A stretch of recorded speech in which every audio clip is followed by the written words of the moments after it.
அதே மாரி 2, 5 கூடிய புதன் வீட்ல குரு இருப்பதால், கண்டிப்பாக அது உறுதி செய்யப்படும். ரிஷபராசிக்காரர்களுக்கு இந்த மாதம் ஐவிஎஃப், ஐயுஐ பண்றவங்களுக்கெல்லாம் மிக அற்புதமான ஒரு காலமாக இருக்கும். 10ஆம் வீட்டிலே இருக்கக்கூடிய ராகு, 4லே இருக்கக்கூடிய கேது, இங்க தான் பிரச்சனை.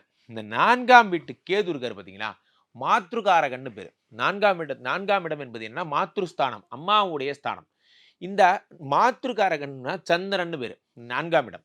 அந்த 4ஆம் இடத்த கேது அமர்ந்தால் 4 கேதுவுக்கு ஆகாது.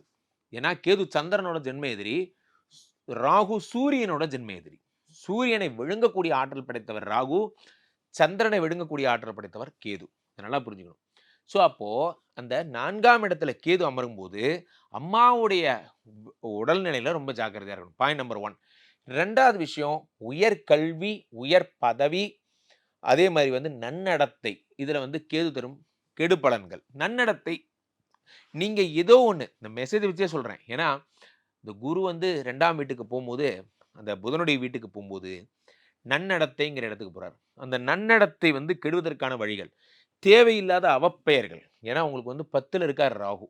ஆ உங்களுக்கு வந்து தொழில்காரகன் அவர் குடுத்துட்டாரு ஓகே. ஆனா 4ல இருக்க கேதுவ டாலரேட் பண்ணும். ஈவன் மேஷ ராசிக்காரர்கள் கூட ராகு வந்து 11ல இருக்கிறது நல்ல ஒரு விஷயம் தான்.